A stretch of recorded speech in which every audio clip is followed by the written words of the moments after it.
ఇంకొకటి ఏంటంటే చాలామంది క్రిస్టియన్స్ అడిగే క్వశ్చన్స్ ఏంటంటే మా దేవుడు ఎవరితో శృంగారం చేయలేదు కానీ మీ దేవుళ్ళు ఇద్దరు ముగ్గురు భార్యలు ఉన్నారు సెటప్లు ఉన్నారు మళ్ళీ స్వర్గానికి అలా వెళ్తే రంభ ఊర్వశి మేనక ఎక్కడ వెళ్ళినా మీకు ఇదే పన అసలు వాళ్ళని దేవుళ్ళుగా ఎలా కొలుస్తారు అంత అపవిత్రమైన వాళ్ళని అని మాట్లాడుతున్నారు. ఫస్ట్ ఆఫ్ ఆల్ వాళ్ళ బతుకులకి శృంగారము అంటే ఏంటో తెలిసావదమ్మా, తెలియదు. రెండోది వాళ్ళ దేవుడు శృంగారం చేయలేదు అని చెప్పేసి అంటున్నారు. ఎప్పుడు చేయలేదు, ఎక్కడ చేయలేదు. ఎందుకంటే 12వ సంవత్సరం నుంచి 30వ సంవత్సరం దాకా యేసు ఎక్కడున్నాడు అంటే బైబిల్లో ఎక్కడా సమాధానం లేదు. ఎవడైనా తప్పులు చేసేది టీనేజ్లోనే. ఆ ఏజ్లో యేసు ఆంటీలతోనే తిరిగాడో ఇంకెవరితోనే తిరిగాడో బైబిల్లో ఎక్కడైనా రాశారా? అవన్నీ లేవు సార్, అందులో లేదుగా. ఎందుకు రాయలేదు? కొన్ని రాయరు అంతే. బైబిల్లో అయ్యే రాయలా. బైబిల్లో యేసు ఎక్కడైనా మూత్రం చేసినట్టు లేకపోతే దీనికి వెళ్ళినట్టు రాశారా? ఎందుకు రాస్తారు సార్? అట్లాగే ఇది కూడా వదిలేశారేమో, ఎవరికి తెలుసు. అందులో రాయలేదు కాబట్టి యేసు చేయలేదంటే ఎలా కుదురుద్ది కదా. ఒకవేళ అందులో రాయలేదు అంటే 2 కారణాలు. ఒకటి, యేసు గురించి వాళ్ళకి సమాచారం తెలిసి ఉండకపోవచ్చు, లేకపోతే యేసు నిల్డెస్పరాండం అయ్యి ఉండొచ్చు. అయ్యి ఉండొచ్చు అంటే అనుమానం. ఇప్పుడు ఎందుకు ఇలా జరిగింది అంటే దానికి ఉండే పాసిబిలిటీస్ చెప్తున్నానమ్మా. అంతేగాని చెయ్యలేదు అంటానికి చేసి ఉండొచ్చు కూడా కదా. ఇప్పుడు అయితే చేసి ఉండొచ్చు, అయితే చేసి ఉండకపోవచ్చు, లేకపోతే చేయలేని కూడా అయ్యి ఉండొచ్చు. 3 రకాల అనుమానాలు నేను వ్యక్తం చేయకూడదా? చేయొచ్చు కదా. ఇప్పుడు కృష్ణుడి విషయంగా మాట్లాడుకుందాం. కృష్ణుడు 8 మంది భార్యల్ని చేసుకున్నారు అని చెప్పి వీళ్ళు అంటారు. తర్వాత 16,000 మందిని వివాహం చేసుకున్నాడు అంటారు. ఫస్ట్ ఆఫ్ ఆల్ యేసు జీవితం లాగా కృష్ణుడి జీవితం అట్టా సగం జీవితం మేము దాచామా? కృష్ణుడికి 16,000 వివాహాలు జరిగాయని చెప్పేసి వీళ్ళు ఏమన్నా సిబిఐ ఎంక్వైరీ చేసేసి జస్టిస్ డాష్ కమిషన్ వేసేసి ఆ కమిషన్ ద్వారా విచారణ చేసి కనిపెట్టారా? మేము భాగవతంలో రాసుకున్నాం. భాగవతంలో అన్ని రాసుకున్నట్టు ఇది రాసుకున్నాము అంటే కృష్ణుడు చేసింది తప్పు కాదనేగా అంత ఓపెన్గా రాసింది. ఈ 16,000 మందిని కృష్ణుడు వివాహం చేసుకున్నాడని నమ్ముతున్నప్పుడు ఎలా వివాహం చేసుకున్నాడు అది కూడా నమ్మాలిగా. 16,000 మంది కన్యల్ని 16,000 మంది భవంతుల్లో ఏకముహూర్తంలో చేసుకున్నాడు 16,000 రూపాయలతోటి. మరి యేసు ఎక్కడైనా 16,000 రూపాయలు కాదు కానీ కనీసం ఎట్టాగో 2 రూపాయలన్నా ఇప్పుడు చూపించాడా? లేదు సార్, సింగిల్ రూపం. అంటే డిఫరెంట్ షేడ్స్ చూపించాడు. అపరిచితుల్లో దానికి కూడా ఎవడ పేరు ఉంటుంది కదా, రోమియో. ఆ టైప్లో ఏమన్నా చూపించాడా? అవి చూపించాడేమో అట్లాంటి షేడ్స్. కానీ 2 రూపాయలు ఎక్కడ చూపించలేకపోయాడే? అరే సర్వశక్తిమంతుడు, దైవకుమారుడు, భగవంతుడి వివాహాల గురించి జోక్స్ అపార్ట్. ఇన్ సీరియస్ నోట్కి వస్తే గనక భగవంతుడి పక్కన ఉండే స్త్రీ రూపాలు ఎవ్వరూ కూడా స్త్రీ రూపంగా చూడాల్సిన అవసరం లేదు. భగవంతుడు పురుషుడైతే ఆవిడ శక్తి. ఈ రోజున విఘ్నేశ్వరుడు ఉన్నాడు. విఘ్నేశ్వరుడు భార్యలు ఎవరు? సిద్ధి, బుద్ధి. వాళ్ళ సంతానం ఎవరు? లాభము, శుభము. వినాయకుడి గారికి విఘ్నేశ్వరుడు అని పేరు వచ్చింది. విఘ్నాలకు అధిపతి. ఆయన వల్ల విఘ్నాలన్నీ తొలగిపోతాయి. అన్ని విఘ్నాలు తొలగిపోవాల్సిన ఎప్పుడు తొలగిపోతాయి? మనకి ఏదైనా ఒక పని తలపెట్టేటప్పుడు ఆ పని పట్ల కంప్లీట్గా సిద్ధి, బుద్ధి అంటే నాలెడ్జ్, క్యాపబిలిటీ, చేయగలిగిన ఎబిలిటీ 2 ఉంటేనే కదా అప్పుడు మనకు ఆ పని పట్ల విఘ్నాలు తొలగిపోతాయి. ఏ విఘ్నాలు లేకుండా ఒక పని పూర్తి చేసుకుంటే మనకు కలిగే ప్రయోజనం ఏంటి? లాభము, శుభం, ప్రాఫిట్స్ వస్తాయి, మంచి జరుగుతుంది. ఇక్కడ స్త్రీగా చూస్తున్నారా 2 శక్తులుగా చూడాలా? ఇప్పుడు 2 శక్తులుగా ఎలా చూస్తాం సార్? మరి వినాయకుడి పక్కన లాభము, సిద్ధి, బుద్ధి 2. ఆ సిద్ధి, బుద్ధి మనకి కలిగితేనే మనకి ఏ పనిలో అయినా విఘ్నం లేకుండా పూర్తి చేయగలుగుతాం. అంతే కదా. అలాగే విష్ణుమూర్తి ఉన్నారు. విష్ణుమూర్తి ఈ సృష్టి మొత్తాన్ని పాలించేవాడు. పాలించే రాజు దగ్గర ఉండాల్సిన శక్తి ఏంటి? ఐశ్వర్యము, లక్ష్మే కదా ఉండాల్సింది. ఆ లక్ష్మి ఎవరు? ధనలక్ష్మి, ధాన్యలక్ష్మి, సంతానలక్ష్మి, అన్ని అష్టలక్ష్ములు ఉంటారు కదా. 8 రూపాయలు. 8 రూపాయల్లో ఉన్న లక్ష్ములు విష్ణుమూర్తి దగ్గర ఉన్నారు.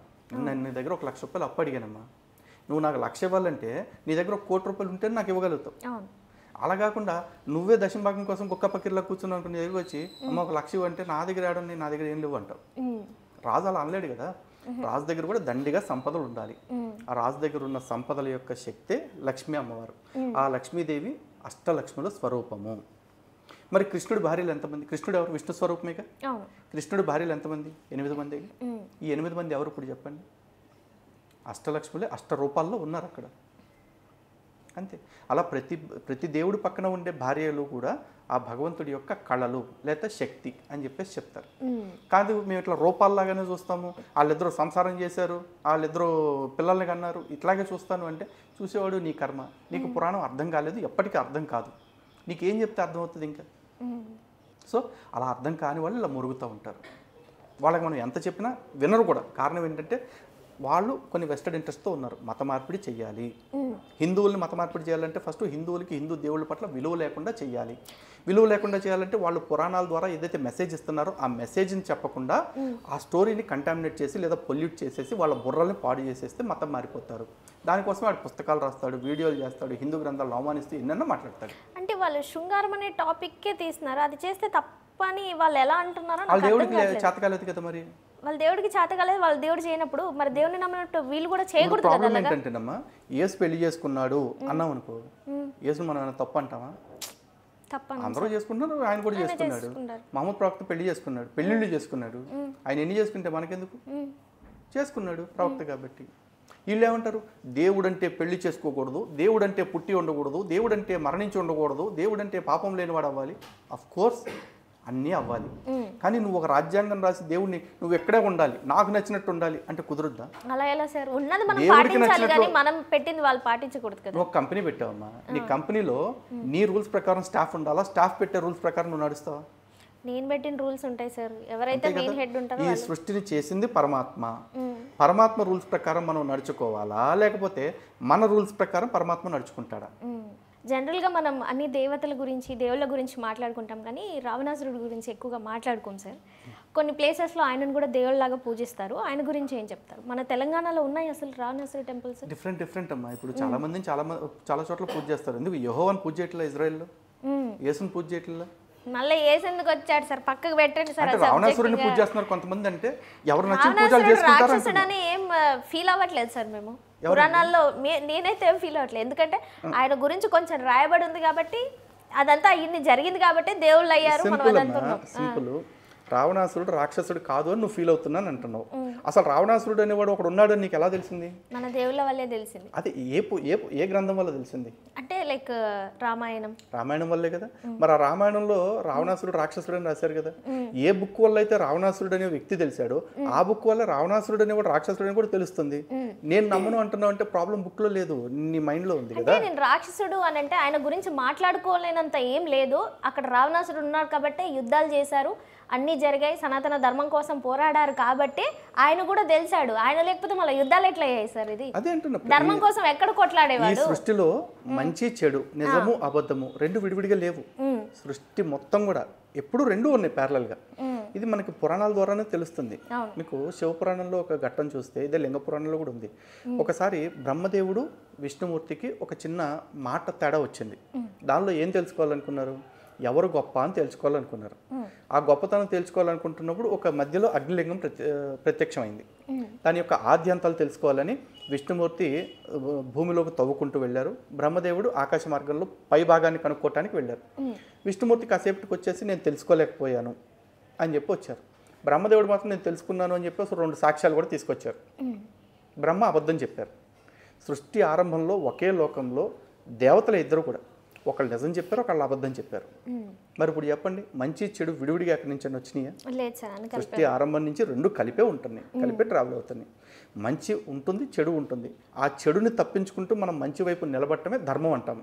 ఆ ధర్మాన్ని మనకు నేర్పించడానికి వచ్చిన వాడే రాముడు. ఈ రోజున రావణాసురుడు సీతమ్మ తల్లిని ఎత్తుకుపోయాడు. మరి రాముడికి సీతాన్వేషణ కోసం వెళ్లే క్రమంలో ఇద్దరు పరిచయం అయ్యారు, ఆంజనేయ స్వామి, సుగ్రీవుడు. వీళ్ళ ద్వారా వాలి పరిచయం అయ్యాడు. వాలి గొప్పతనాన్ని ఎవరు చెప్పారు రాముడికి? స్వయంగా సుగ్రీవుడే చెప్పాడు. ఈ రావణాసురుడు అనేవాడిని తోకలో తిప్పి తిప్పి కొట్టాడు, 3 సార్లు, మొత్తం 3 సముద్రాల్లో ముంచి లేపాడు. అంత గొప్పడని వాలి గొప్పతనాన్ని ఎవరు చెప్పారు? సుగ్రీవుడు, ఆంజనేయ స్వామి చెప్పారు. అలా చెప్పిన వెంటనే రాముడు, ఓ ఇదేదో బాగుంది, ఈయన నమ్ముకునే కంటే ఆయన నమ్ముకుంటే తొందరగా పని అయిపోద్ది కావచ్చు అని చెప్పేసి వాళ్ళ దగ్గరికి వెళ్ళాడా? వెళ్ళలేదుగా. ఎందుకు వెళ్ళాలా?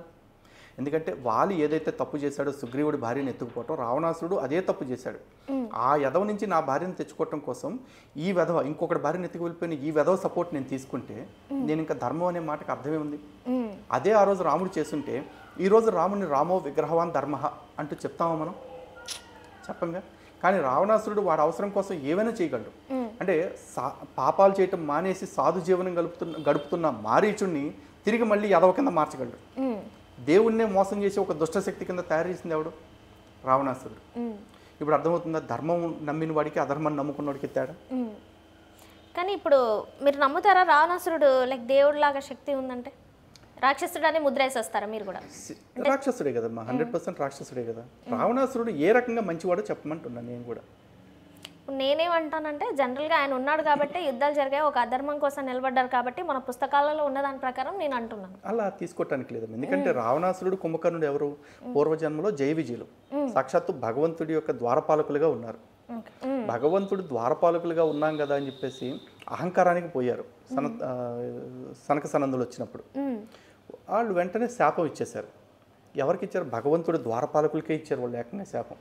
ఏంటి శాపం అంటే నీ దేవుడికి దూరంగా 3 జన్మలు ఉండాల్సి వస్తుంది అని చెప్పేసి. అఫ్కోర్స్ అంటే ఆ స్టోరీ కొంచెం లెందీగా ఉంటుంది, బట్ ఆ ఒక్క చిన్న తీసుకుంటే 3 జన్మలు వీళ్ళు భగవంతుడికి దూరం అవ్వాలి అని చెప్పేసి. ఎందుకు దూరం అయ్యారు?